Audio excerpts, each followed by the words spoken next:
Okay, this is how I sharpen my axe. Again, I'm using the same technique with automotive grit sandpaper wrapped around a wooden block. I start with the lowest grit. This is 600, but you could use 400, 800, that's fine.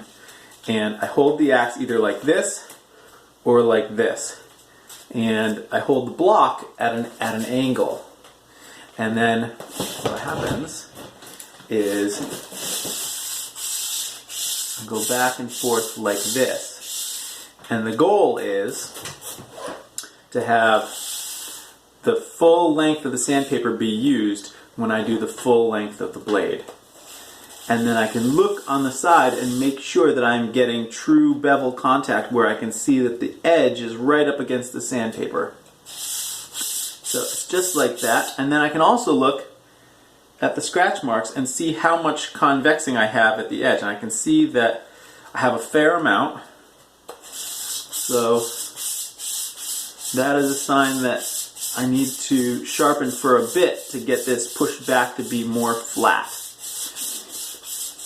And let it be, you can see that little strip of bright light here at the edge.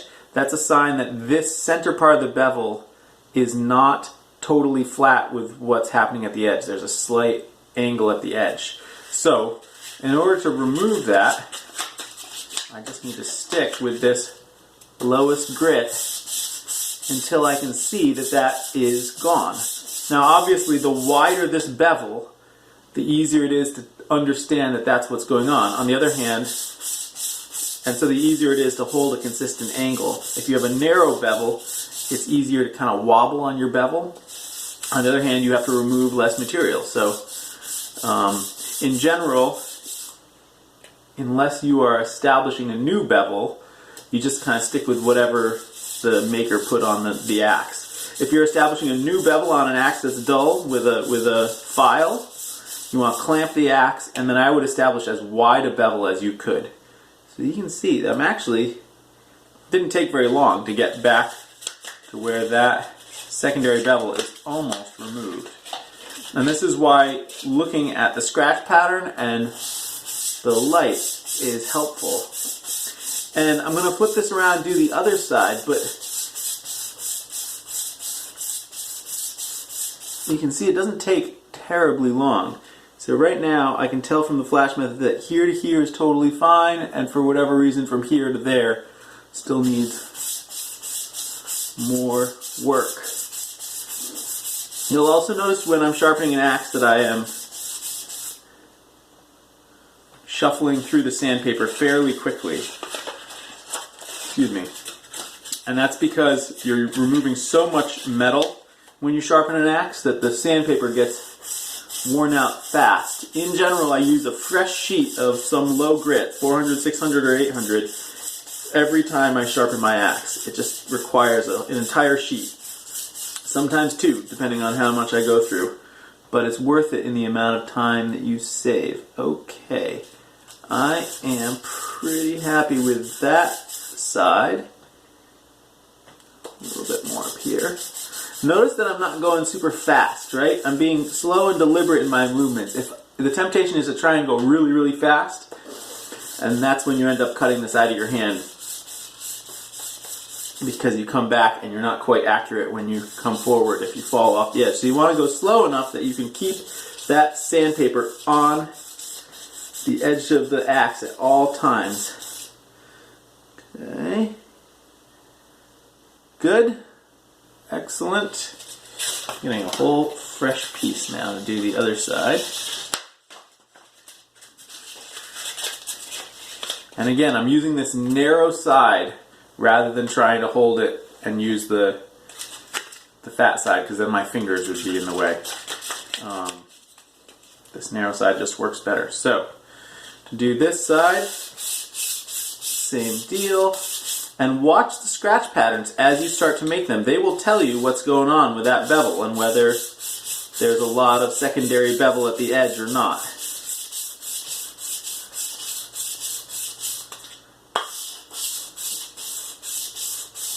Okay. This side is looking better than the other side, but it still has a little bit. I probably need to sharpen my axe. I make a lot of blanks. sometimes make up to 100 blanks a week. So I'd probably sharpen my axe maybe once a month. So we're talking conservatively every 200 blanks or so. But it really depends on the wood that you're going through, whether you have any damage to your axe edge, which usually happens from hitting a knot, or, well, usually it happens because you work on a concrete surface and you don't sink your axe into the stump and it falls off whatever you left it lying on and hits something else. So always sink your axe into the stump. Okay, got just a little bit more to go. Very nice.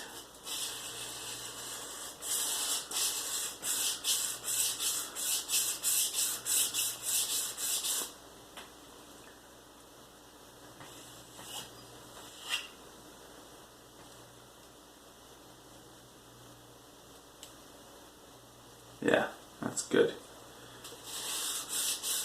Okay, so now I'm just going to walk my way up through the grits. And what do I have? I've got a 2,000. So again, if you're roughly doubling, you want to do 10 to 15 strokes per side. Since I am more than doubling, going from 600 to 2,000, I'm going to do probably twice that many. Good news is with an axe, it's very fast to get that number. Again, you want to make sure that your work is precise and that you are staying right on the edge. It doesn't matter if there are scratch marks on the bevel itself. What you want is the edge to be polished. So having a polished bevel doesn't necessarily tell you that you've got a sharp tool. It just tells you that you polished the bevel. It really comes down to getting that edge to be truly flat on the sandpaper. Like so. Do this, sorry about that, just kick the tripod. There we go. Try a different angle for you guys to look at. Good. Good. I'm going to move. Find a fresh section of sandpaper. Which side did I just do? I think I gotta do this side.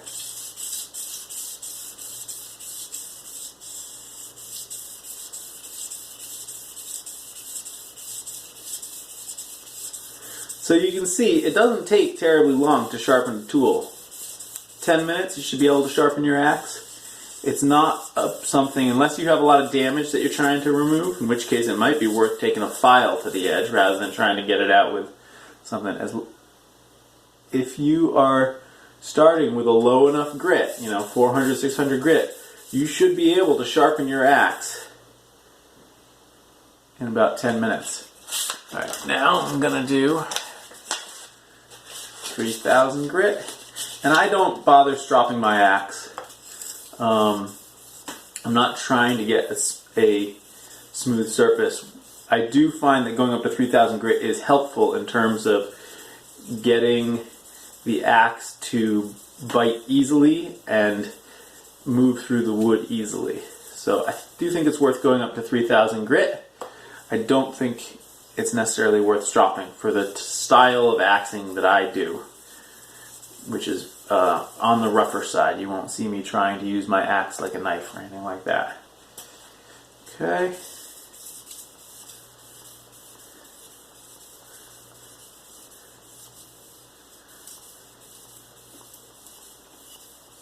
You can see how easy it is. I'm not doing circles, I'm just doing straight lines.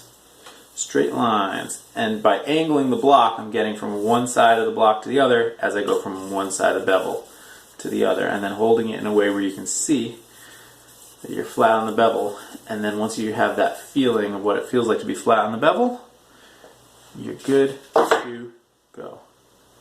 Oh yeah, that's nice and sharp now. So now, let's just talk draw knife, because it's time I did mine. Where's that? Where's the one I was using? That's it? Good enough. Alright, same deal.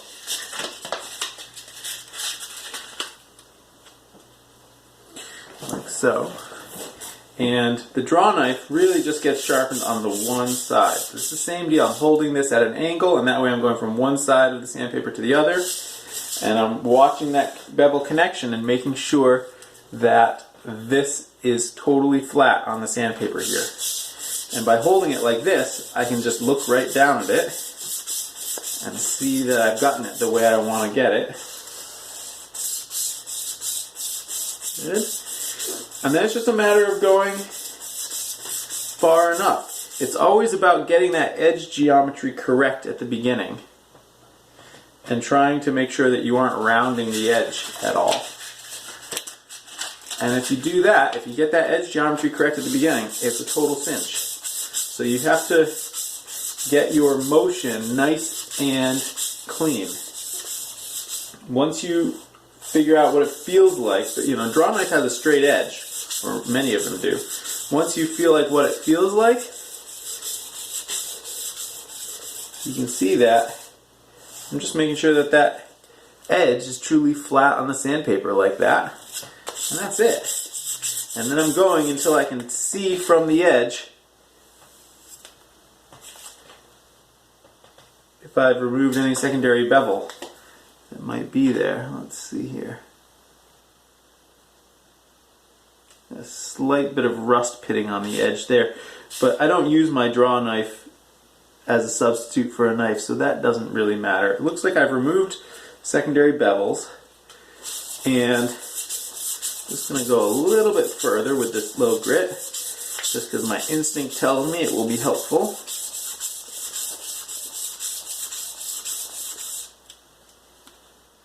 Now, if you have some rusting on the back of the draw knife, you can do a little smoothing.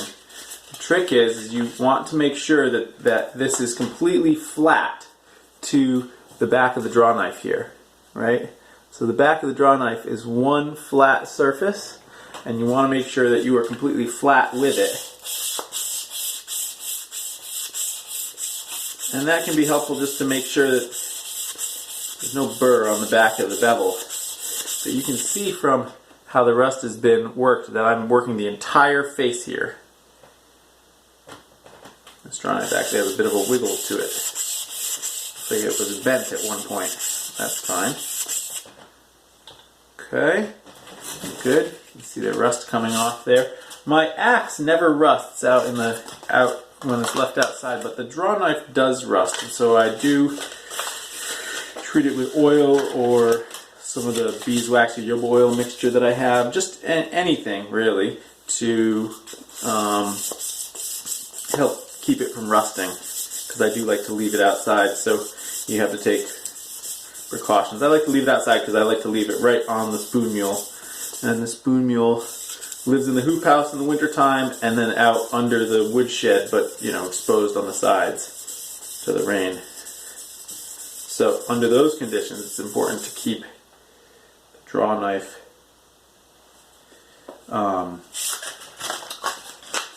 oiled a bit, otherwise it will rust. And I don't understand why. I think because the axe gets used more frequently, it never has a chance to rust. I use it every day, whereas the draw knife gets used less frequently.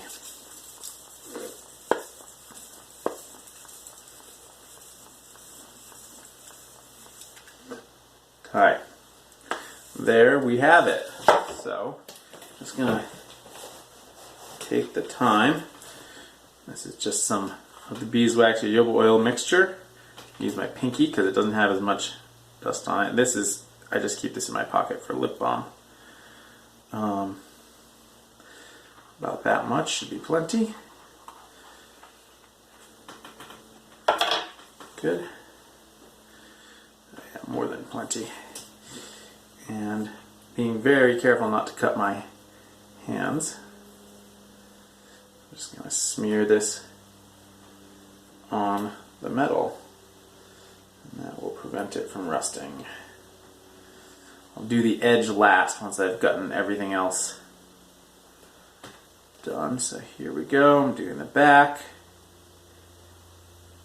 Staying away from the edge. Staying back from the edge. There we go. handle. Now very, very gingerly, I just do the edge.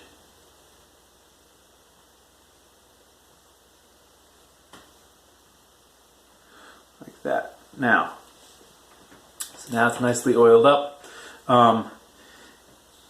If I wanted to, I could wipe this down with a bit of a rag, but I don't have a rag here.